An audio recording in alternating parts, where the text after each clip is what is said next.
Good morning, everyone. I hope you can hear me okay. Sometimes the Wi-Fi in Parliament is a little sketchy. It's such a pleasure to join you on this sunny morning for the second day of your National Youth Work Conference for 2021. Thank you, Emily, for introducing me. For those who don't know me, as Emily said, I'm Mairi McAllan, Scottish Government Minister for Environment and Land Reform. And I'm so pleased to speak with you at this year's conference because your theme is the global climate emergency, and particularly the role of youth work in supporting that just transition to net zero that we're committed to. Climate change and biodiversity loss are frankly the single greatest long-term threat that the world faces. So it's an incredibly important issue, and everybody here today, whether representing the youth sector, education, volunteering or youth activism, are absolutely crucial to shaping our response to the emergency we're living through. That emergency requires us all to act now and to deliver lasting action to end our contribution, and in that to deliver a safer, healthier, fairer future for people in Scotland and around the world. We will all have seen the recent United Nations Intergovernmental Panel on Climate Change report, which warned of the, quote, imminent risk of hitting 1.5 degrees global warming. The report makes absolutely clear that the climate emergency poses a severe threat to the planet and, frankly, to everything that calls it home. However, hopefully, it also shows that with immediate and concerted international action to reduce greenhouse gas emissions, it is still possible to limit global warming to 1.5 degrees. That's why in Scotland, we have passed laws which require us to be a net zero nation by 2045. This legislation is still regarded as one of the most, if not the most ambitious set of targets anywhere in the world. And we have made good progress. Emissions are already down 51.5% in Scotland, but targets are just targets unless they're realised. And to get that next 49%, there is a great deal of work to be done. So decisions that we make today will shape the future world for our young people and for generations yet unborn. Young people have been, I think, and I'm sure you'll all agree, at the very heart of demanding climate action and bringing the issue of climate change right to the fore of public consciousness. Plus, I've got to say, we have the most to lose from any failure to act to address it now.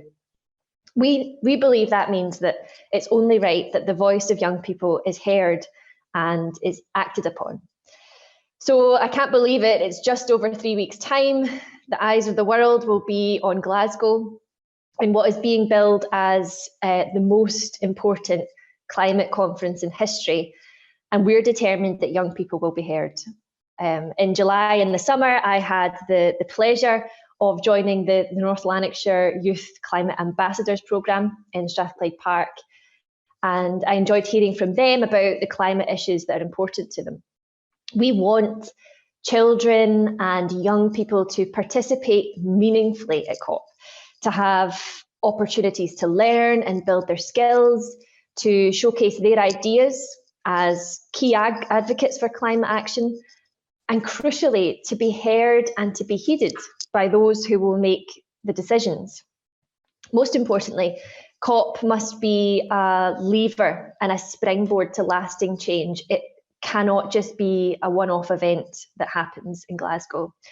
It's about providing opportunities for children and young people across Scotland to develop the skills that they need for the future, to be future climate ambassadors, and indeed to enjoy the opportunities of the green industries of the future. That's why I am so proud to announce that we will be funding the Youth Work Champions programme and the Local Champions programme as fundamental elements of the Scottish Youth Climate Programme. It's critical that we amplify, harness and embed the passion, commitment, ideas and skills of our young people and children as part of that really meaningful legacy of COP. And of course, Meaningful participation for our children and young people, it doesn't start and end with the conference. It's absolutely key to our approach across the Scottish Government, and we're already taking significant action. And I know that you'll have heard a lot of what my colleague Jamie Hepburn is doing in his ministerial responsibilities.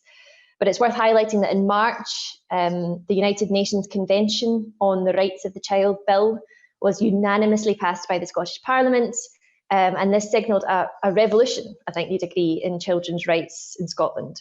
And when the bill receives royal assent, it will deliver a proactive culture of everyday accountability for children's rights right across public services in Scotland. It will ensure that public authorities take proactive steps to ensure the protection of children's rights in their decision-making and service delivery on a daily basis.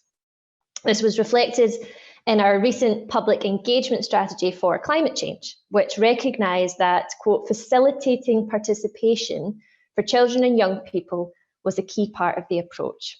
And we're already seeing the benefits of this in practice. As an example, the Children's Parliament were invited to support the engagement of our younger children across Scotland as part of the Scotland's Climate Assembly. It was done to ensure that children could inform the outcomes of the Assembly, which will report to government. I had the joy of meeting some of the representatives from the Children's Parliament, and I don't mind telling you, I was completely blown away by their knowledge and how articulate they were. These children spoke so passionately about what climate change meant for them. They were from island communities, so they were telling me particularly about the erosion of their beaches and their coastline. But they also gave really thoughtful proposals for actions that government and communities could take now. So the children's participation in the Climate Assembly has been a unique and quite significant realisation of children's rights to participate in decision-making in Scotland.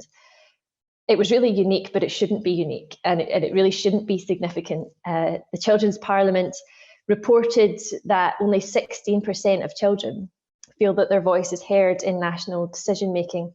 So it's crucial, I think, that the Scottish Government responds to the climate emergency, takes the children's input into account, and in the weeks to come, we will set out exactly how we intend to do that.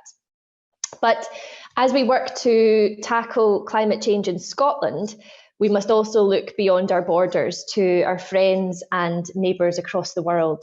I am so proud to have ministerial responsibility for environmental and climate justice, which, as Emily pointed out at the beginning of today's conference, is so important. By way of background, in Scotland, we recognise the inherent injustice of climate change, its ability to exacerbate existing inequalities, and also that those in the countries that will be hit first and worst by climate change have often done little or nothing to cause the problem. That's why in the Scottish Government, we established the world's first Climate Justice Fund in 2012.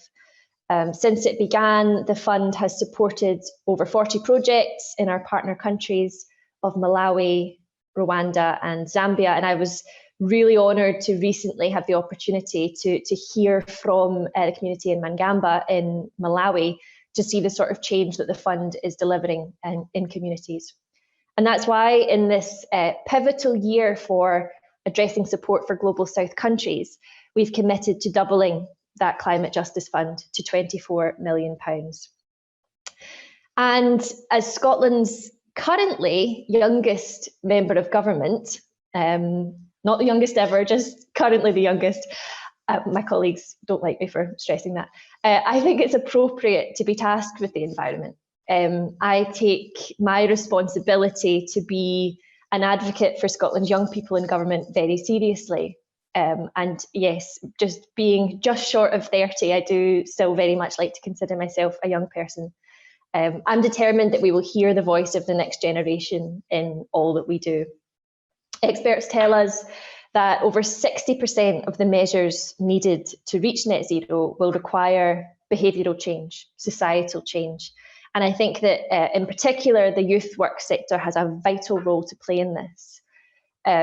The sector can support young people to understand the climate crises. It can stimulate behaviour change by encouraging young people to take action in their lives and communities. And I love the interactive polling, incidentally, and I'll be following the hashtag to see the results of that.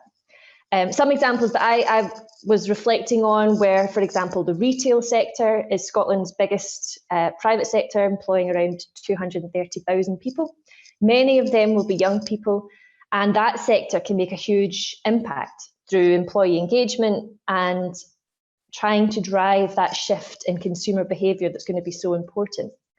But importantly, this change, the changes that we need to see, it must include all young people, those who are already aware of the climate crisis and conscious of their personal impact, and those who are less engaged. Those for whom it's easy to make changes in their lives, and those for whom it is much more difficult. Employers have a role to play in this, but the youth work sector can not only support young people, but can also help adapt their individual and collective youth work practices to become more green and more sustainable. I know that many of you already do this, but we can all learn from one another, and it really will take all of society to act if we are to realise the massive transformation that's needed. So I won't go on for too much longer. I know you've got a really packed schedule to look forward to today, but I just want to thank you all for your part in contributing to Scotland's response to what is a global climate emergency. For generations to come, we must succeed. And by taking action together, we will succeed. We will succeed in creating a greener, safer, more equal world for this generation in Scotland and across the world, and indeed for those to come. So thank you so much, and I wish you the best for the rest of the conference.